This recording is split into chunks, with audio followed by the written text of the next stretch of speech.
polarizing teams. The Patriots in the Super Bowl, Alabama winning the national championship. There are some teams in sports that you tune in to watch, whether you are rooting for them to win or rooting for them to lose. Nonetheless, you watch. This was the case with Johnny Manziel.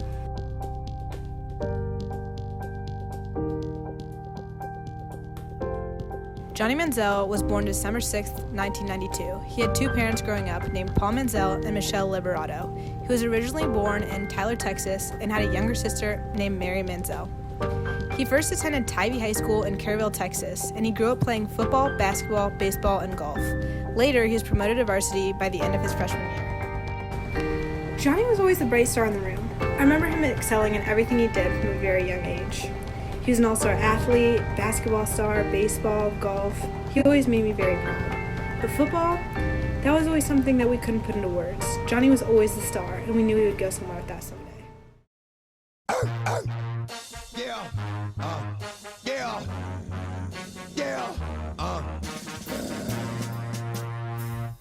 Don't get it twisted. This rap is mine, mother start of game. What you heard is what you hearing. It's what you hearing. Listen, it's what you hearing. Listen, it's what you hearing. Listen. X gon' give it to you. Wait for you to get it on your own. X gon' deliver to you. Knock, knock, open up the door, it's real. With the non-stop pop out and stainless steel. Go hard getting busy with it. But I got such a good heart that I make the mother one day if you did it. Johnny, man, he was special. A little bit of a party animal, knew how to have a good time. But when he took the field, there was no question who was in charge. He ran the show. He was a little bit small, but you could see that never stopped him from doing his thing. Manziel propelled himself into the Heisman ranks, defeating Alabama 29-24 in Tuscaloosa. He finished his freshman career with 4,600 total offensive yards, leading the Aggies to a 10-2 regular season record. He amassed 19 rushing touchdowns and 24 passing touchdowns. He was named SEC Freshman of the Year and the 77th Heisman Trophy winner. After a destruction of Oklahoma in the Cotton Bowl, it looked as if Manziel was on top of the college ranks. Johnny went on to lead the team to an 8-4 record his second year with the Aggies. He had over 4,000 passing yards and a total of 37 passing touchdowns, adding 759 rushing yards and 9 rushing touchdowns. He was once again voted to Heisman ceremony, however came out 5th overall, with Jameis Winston winning that year.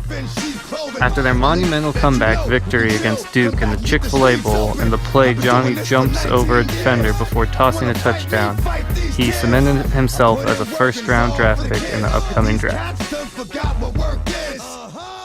If he gets in the right environment and can get a coach that believes in him, that can stay with his offense for the next 3 or 4 years, Manziel will be a smash hit. I really believe smash hit. He's as in star. I believe so. As in he could make Pro Bowls. I believe he can. I think he can create offense unlike most guys I've ever seen. And he has guts, quickness, vision, and he loves the big arena. He loves the big stage. Guys like him don't come across the map very often. The Philadelphia Eagles have traded the 22nd pick to the Cleveland Browns.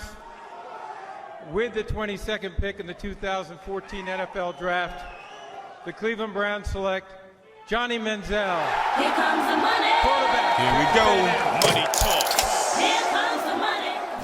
The selection of Johnny Manziel brought excitement to the city of Cleveland. Tickets sold, jerseys sold, and the fans could not get enough of Johnny football.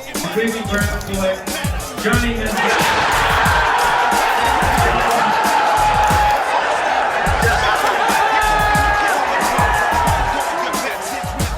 But even before the Browns played their season opener, Manziel was making headlines for the wrong reasons and was already becoming a distraction to the team. Yo, Club, are you answering? I can't hear. We can't hear you. There's too much money in my hand. I can't hear you if you're answering or not. But I'll call you back. Call you back.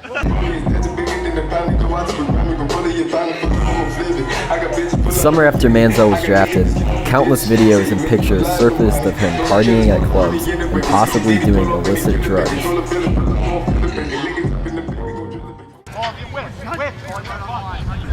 When Johnny hit the field, things didn't get much prettier.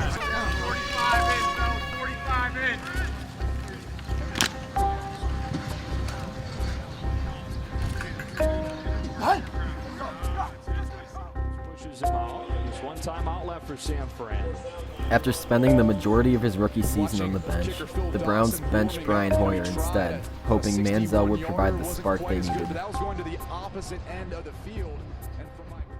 Manziel getting the call today because the Browns offense had really struggled lately under Hoyer. We'll see if Johnny Manziel fares any better with him.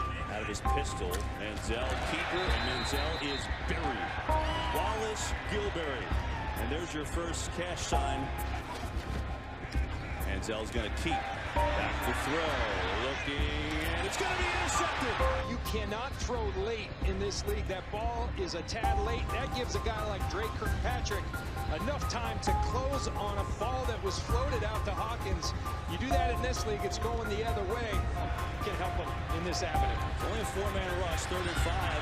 Spinning around, throwing on the run. High for Jim Dre. Second and 11, Manziel to throw. Knocked down. A lot of time.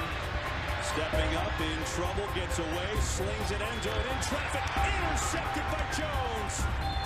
Johnny Manziel, careless to say the least, throwing this football up across the middle of the field. Easy interception for Pac-Man Jones. You throw it high, late, across the middle. Bad recipe for Johnny Manziel.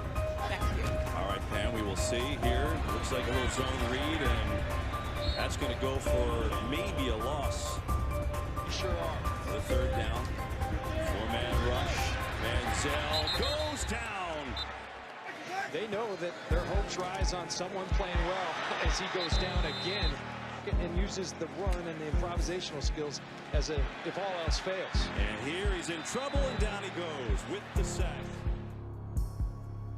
Manziel would only start one more game that season before being injured and shut down for the rest of the year.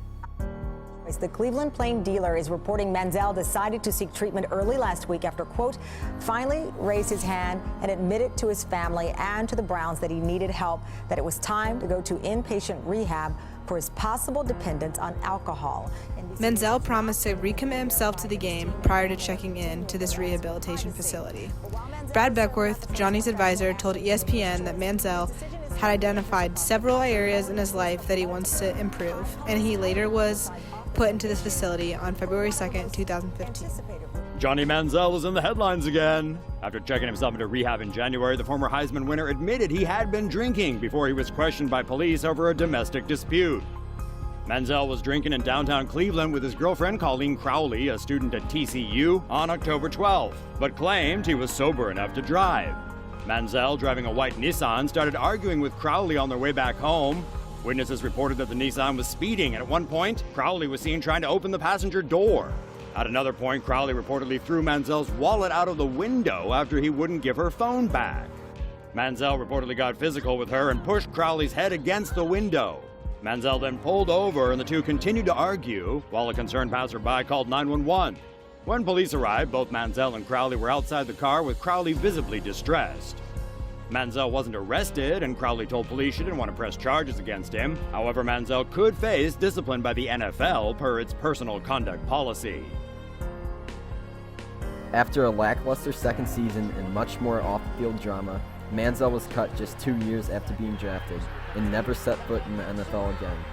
With Johnny Football, he's now looking for another team this morning. The Cleveland Browns cutting ties with Johnny Manziel and his bad boy behavior. The troubled quarterback making more headlines for what happened off of the field than actually on it, which is never a good sign. And Ron's here with more. No, Paul, it's not exactly a surprise. It was more a matter of when and not if, because of Manziel's off-the-field troubles, all of those off-the-field troubles, and his on-the-field shortcomings. And so, the storybook closed, and the Johnny Football who set the NCAA on fire burnt out in the NFL. It became another embarrassing footnote in the history of the Cleveland Browns.